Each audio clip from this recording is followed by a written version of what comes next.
Welcome in, everyone. This is the Fundamental Analysis Show on Chit Chat Money, where we discuss a single stock and go over everything that they do. It is going to be about a 20-minute episode, different than the deep dive. If you just listen to that one, we're not going to have Ian on. It's just going to be Ryan and I, and we're going to go over a little less, but it's still a good overview of the company. Today, we're going to be talking about SFIX. So, Ryan, do you want to get into what SFIX does and the history of the stock in the company? It's a pretty common name now, so I would imagine a lot of people do know what they do. But Stitch Fix, if you don't know, is an online personal styling service, and they're headquartered in San Francisco. They really burst onto the scene when they basically revolutionized traditional online retail. And so the concept that they developed, if you don't know, was that for a fixed fee, they would send you a box full of clothes. You'd pick from that box what you liked and you'd keep it. Anything you didn't like, you'd send back and they charge you for what you kept. That was sort of revolutionary at the time. Essentially, they brought the dressing room to the customer. And then to add to the customer value prop, they use a recommendation algorithm and data science to curate a personalized fix for the customer. So they personalize what they're sending to you, and they're trying to basically optimize this algorithm so that you're getting the best clothes and you're over time buying more from that fix. While Stitch Fix doesn't have they do have their own brands, but a majority of the products they're offering come from other brands like North Face, J. Crew, and there's more than 1,000 other ones. The company was started in 2011 by Katrina Lake and former J. Crew buyer Aaron Flynn. The company got its start styling for women specifically, but they've expanded their operations out now to men, children as well, and the operations were based out of Katrina's apartment when they first started. They have the classic startup story where you kind of roll your eyes and you're like, yeah, this totally matters for how Stitch Fix is going to do as a business, right? Yeah, and then in 2011, Stitch Fix got their first round of seed money from Baseline Ventures, and they opened their first warehouse a year later in San Francisco. And so I believe Baseline Ventures still owns like 46% of the voting shares or the voting rights. Yes, they had trouble getting venture money, which I guess that helps where they don't have to dilute stuff if they still survived. I would think that makes sense if Baseline still has a big stake. When you're strapped for cash and you're struggling to get venture money, you're going to end up as a venture firm getting better terms. So Stitch Fix might have gotten screwed a little bit in that way. And then also Benchmark led their Series B in 2013. Stitch Fix IPO'd in 2017, and as of 2019, Katrina Lake still owned 27% of the Class B common stock and about 24% of the total voting power. Good. That's actually, I like how they don't have dual class. I was kind of worried about that happening, but that is a large stake for sure. 27% is huge. I mean, if they succeed, that's huge unless they dilute further. But I'll get into the valuation here. The next section, they have an enterprise value of $2.6 billion. And on the first show back, I used market cap, but we are an enterprise value podcast. We like to have that instead. And enterprise value is just adding in the net debt, which is taking the debt and adding back the cash. So they have $2.6 billion enterprise value. Their ticker is SFIX. Price is $26.46 as of September 24th, 2020. EV to sales 1.56. They are not profitable, but have been cash flow positive every year since inception. Right around $20 to $40 million in free cash flow the last 5 years. So not substantial. They're right close to break even, but it still is positive. So they're probably not going to have to raise any follow-on financing. Gross margin for the last full year was 44%. They currently have $254 million in working capital. Current ratio 2.2. So the balance sheet looks fine. No concerns there at all. $140 million in lease liabilities that's their only long-term liabilities that are of any significance. So that's really no concern there. No long-term debt. And then share count went up about 2% last year. So seems pretty standard. Nothing concerning from that front. Yeah, relatively stable, but make sure to pay attention to the per share metrics if you're looking at the share count there. Yep. I'll get into the earnings. In the fourth quarter, they had $443.4 million in revenue. That was up 10.6% year over year. They grew their active clients to 3.5 million. That was up 9% year over year, and they delivered $42.8 million in operating cash flow. Operating cash flow is down 45% year over year. They're not making as much money as they did last year. The gross margins were basically stable, jumped from 44 to 45%. And then they had a net loss of 44.5 million versus net income of 7 million last year. 43.2 million of that net loss came from Stitch Fix recognizing a non-cash tax expense. I believe this is singular in nature, and I don't think it's going to be recurring. Okay, yeah, that makes sense. I didn't know if they had any explanation on that, but if it says non-cash tax expense, typically, I think they're just allocating stuff to future taxes, so that's not going to happen every quarter. And then the advertising expense as a percentage of revenue grew from 9% to 10%, not super meaningful. They paid 213 million in sales, general, and administrative expenses. That's 13% more than the prior year. And then they had 143 million in cash and cash equivalents at the end of the quarter versus 170 million at the beginning of the period. All in all, not a great quarter, and they just announced this quarter. I think that was like 2 days ago. I mean, any first thoughts there? Well, you can't have SG&A expenses growing faster than revenue forever. You would have to look at that and say, okay, if they're spending 13% on SG&A this quarter, more, if that grew 13%, you would hope that revenue will grow faster in the quarters looking, in the future. But they did have some uncertainty with COVID. Their warehouses shut down. They had extra expenses paying COVID relief for their workers, which I think is a good thing. They did like 4 weeks of that, so that boosted that, and that should not be recurring. So hopefully their SG&A expenses won't be growing as quickly in 2021. It's a little tough to distinguish how much of this was COVID-related expenses versus customer acquisition costs just outright growing. Mm-hmm. So I would probably pay attention to advertising expense if you're looking for customer acquisition costs there. Yeah, that makes sense. All right, we're going to hit the ad break here.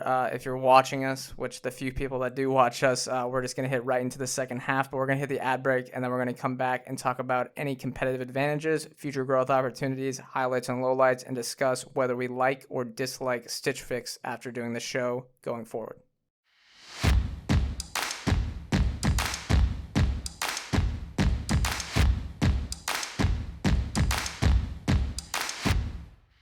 All right, welcome back. First up, competitive advantages. Ryan, do you want to go first? Any thoughts or what topic did you choose?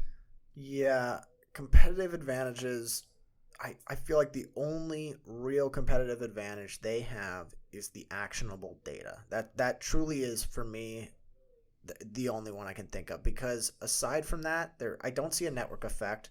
There isn't a level of brand recognition that you'd find with, say, like a Nike. So, if you're walking down the street and you see the Nike swoosh on a pair of shoes, you automatically can say, all right, I know where to go buy that if I want to go buy that. You're not going to do the same thing for whatever the market in spruce, which is like Stitch Fix's brand. Like, you're not going to know. So I think people talk about the network effect. I don't think that's a huge component. I think they can leverage that data in a huge way, and if that's the bull thesis, that's fine, but I don't think it's a network effect. Yeah, and it's a network effect just like a department store would be. So if you do a comparison to Nordstrom's worked because people trusted their stylist, they trusted their curation for people to, go into the store and like, oh, I like this stuff. Now people are hopefully going to go to Stitch Fix if you think if you think the business is going to succeed. You would hope that people trust Stitch Fix's stylist and algorithms, the combination of computers and personal stylists to pick the clothes for you and do it use the internet to make it a better business and a better value proposition for the customer and just, save them time. But it's not like a network effect like Facebook where the more users equals a better product. That's really not what's at play here. Yeah, what's your competitive advantage? So this is a potential one. I don't think it is locked in stone. So they spend millions and millions on R&D for this algorithm. They always brag about that. I don't really know if it's going to work out. So they need to continue growing the business and increase their margins and increase, obviously, average selling price, churn, stuff like that, if they're going to get a strong return on invested capital. But I think it kind of, it's hard to disrupt that because you are spending a lot. You do have to spend a lot. A startup of 3 people like us really wouldn't be able to repeat that, but I don't think it's impossible. Some other company could come in and do that. You know what I realized we didn't put in our notes here is further reading. Oh, right. What would you be looking into if you wanted to expand your research on this business? Churn, whether Stitch Fix works, because anecdotally I've heard some negative stuff on that. I would love to see their churn numbers. I would love to see if they have a dedicated cohort of consumers, because if they have 1 million dedicated customers, I think there's some promise there. But if they don't and it's just a ton of churn, that's a negative sign to me.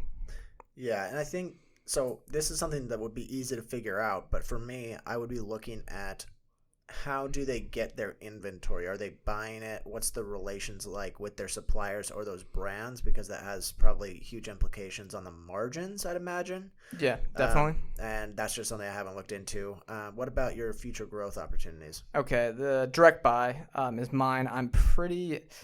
It's a new initiative, but I like it a lot. So it may end up being the more consumer-friendly option that just makes sense for Stitch Fix, because I think they do get a little uptight with the fixes and focusing on that too much, because I think it's a solid idea, but I think there's a lot more they could do with this recommendation stuff and that sort of style, and maybe span like a broader audience, because not everyone wants fixes. It's kind of a big leap to take that, and you kind of have to say, all right, I want new clothes every 6 months or 2 months or 1 month, and not everyone is like that. So in the earnings call or the earnings letter, I forget which one it was, they said is a critical option for our future, which I like. It shows that they're going to be investing a lot of money into this.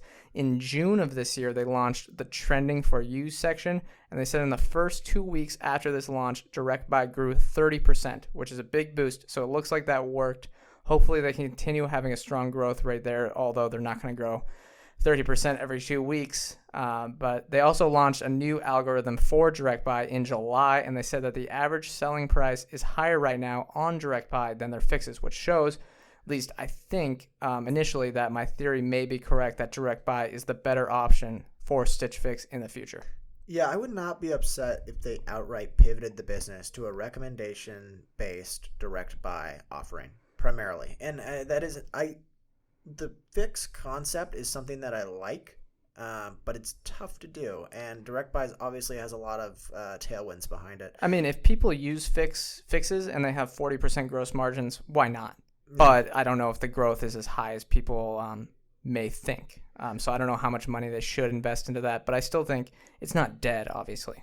Yeah, if I were them, I would really hone in on the recommendation algorithm. And it feels a little bit like, when you see the stories of Amazon and whatever it was, 1997, and they're like, yeah, so they would buy a book and then they'd get a recommendation of books you might also like. They can be that for retail, and it really applies to the direct buy. And the other part is if that algorithm is really sound, it's going to lower overhead costs, and it's going to expand margins, because then you don't have to hire a personalized stylist to do it for you, because that can be done by the algorithm. Yeah, and if we want to make it so people may be confused by this comparison, so think Amazon disrupted the book market because they used that recommendation system, and it made it easy. Within 30 seconds, you could see, I can browse these more. That opened up the market for books to a ton more people outside of, say, the people that would go to Barnes & Noble or another bookstore, spend an hour perusing books in their free time, kind of as a hobby. And not everyone has that time. Not everyone has that time as well in the fashion industry to spend 2 hours at Nordstrom. Not a lot of people like to do that. If Stitch Fix can open that up and say, for me or Ryan or anyone else, save them a ton of time and you can look at stuff you actually are like, and it's not something you do as a hobby. I think that could open up the market for people to, I mean, it'd just open up their market more if they could do that. Yeah. What about highlights and lowlights? Okay, last section here. They showed this quarter the ability to, quote, skate where the puck is going. I know that's cliche, but they had 350% growth in women's athleisure, and it shows, I think, to me, that the platform is good for just wherever apparel is going. They don't have to just create the trends, but they can follow where the trends is going, which is why it's nice to have that partnership with all the other brands. They can do that for them. The other part that leads me to believe is something that I feared about Stitch Fix is consumer tastes change, and the ability to grow or skate where the puck is going. I mean, they demonstrated that they're not going to fix you into one style. Like, they're not going to have a personalized style and you can't get out of it. Yeah, and it shows that this business may not be cyclical. They're not dependent on trends, cultural changes, economic stuff for the business to succeed. What about lowlights? Lowlights. Okay, one more highlight I had though is them moving away from fixes, like I just said, and their balance sheet. I think the balance sheet's great. 10 out of 10 for the balance sheet. I don't know. It seems very solid. But lowlights for me, I don't think the investments in curation are going to return that much in the long run. The stock's kind of priced like that, so you may not need to have a super high ROIC to get good returns on your investment in the stock. I think Katrina Lake, although she seems very smart, she does talk a lot in buzzwords, and they talk a lot about data science, machine learning, AI for a retail business, which, it just seems like they're trying to hype up the stock, which I don't like. And then competition is strong. So someone like Lulu or Nike can possibly go D2C and undercut some of their market share. That competition is strong. And it's the reason why some of the department stores don't succeed or have very high margins is because someone like Lululemon or Nike will come in and just go direct to consumer and take all that margin. Yeah, I totally agree. I'll get into my highlights. The collection of data is super powerful, and it's also super valuable. And I believe it was Austin Lieberman, I think, who was the first one to say maybe they could leverage that and outsource it or allow or license it to other companies to use. Yeah. The point is that algorithm and the data ends up being super valuable for them. That's a huge highlight. Also, the valuation is pretty good. Like if they're right, you're right big. It's not like their success is priced in here. There's not. I'd say, I don't know what type of revenue growth. It depends on their margin and stuff. But yeah, I'd say a pretty average future outlook is priced in. Like, it's not like dirt cheap anymore. It was dirt cheap in the spring, but right now it's like, I mean, if the business succeeds, you could really have a, 10 bagger here over the next decade. And my low light is around the concept of the fixes. And so I do like the concept, but I think, and I've said this before, I think they might have a first mover disadvantage in this regard because they are, and according to an article from Investopedia, and I know you're not going to like this stat, it costs approximately 60% to 75% less to replicate a product than it costs to create a new product. I'm not saying someone can easily do it better because there's a lot of logistics framework and logistics infrastructure that it requires to do that. But think Tesla with the electric car. Just because they were the first one doesn't mean someone else can't do it. They might have just built a gold mine for someone else to come and collect. That's true. And you could argue, like, say, okay, Amazon can come in, invest a lot of money, and copy this pretty easily. They've tried. And it sort of reminds me, and I always make this comparison, so I guess drink because I made it, Spotify versus Apple. Just because Spotify is going up against larger competition, it doesn't mean they have the brand. Now, I think Stitch Fix does not have the brand value that Spotify has, so that is a higher risk for churn and stuff like that. But could they build it over time? I think so. But anecdotally, and these are stats you probably want to research, I don't even know how easy it would be to get. It's probably hard statistics to get because they're not going to release this, but the churn numbers, things like that, can kind of show if the brand isn't as high of quality among the consumers. Yeah. All right. We have a new wrap up. Do you want to talk about it? Yeah. So we're not doing the rating anymore, just for disclosure purposes for things we're doing, outside of the podcast. So we're going to just ask one more question here. It's just going to be, are you more interested or less interested in Stitch Fix after today? So after the research, do we think we want to research it more, add it to our watch list, or are we just going to say, no, you know what? We're going to let this sit on the sidelines. And what do you think? I'll say I'm more interested. I think I was discounting the fact that they don't have a brand at all before this, and I was like, retail is something that's dominated by recognizability and relevance to an extent, and it felt like Stitch Fix didn't have that, but they are giving the customer options, and I think leveraging the data to a stronger direct buy component of the business is the way they should go. I think that alone could be a $10 billion business, but I'm not totally sold on the fix, but the direct buy momentum it's encouraging. Yeah, that's the biggest positive for me as well. If they can keep the margins up with that would be strong. It looks like they're having some good indicators, but that is early innings for that. I'm more interested as well. I think, we're both interested in Stitch Fix, but we have some red flags and concerns that we'll need to research further. And the brand isn't strong, but I don't think it's an end-all be-all for this business, kind of like how some stores back in the day, if they can be the online store that actually works, they can build that brand over time, because someone like Nordstrom, or Macy's or JCPenney back in the day when they were very successful businesses, they had to invest a lot of capital up front to build that brand, and then it becomes a cash flow machine with a moat over time. Yeah. Remember, guys, we are not financial advisors. Anything we say on this show is not formal advice or recommendation. Thank you all for listening. We'll see you on our next episode.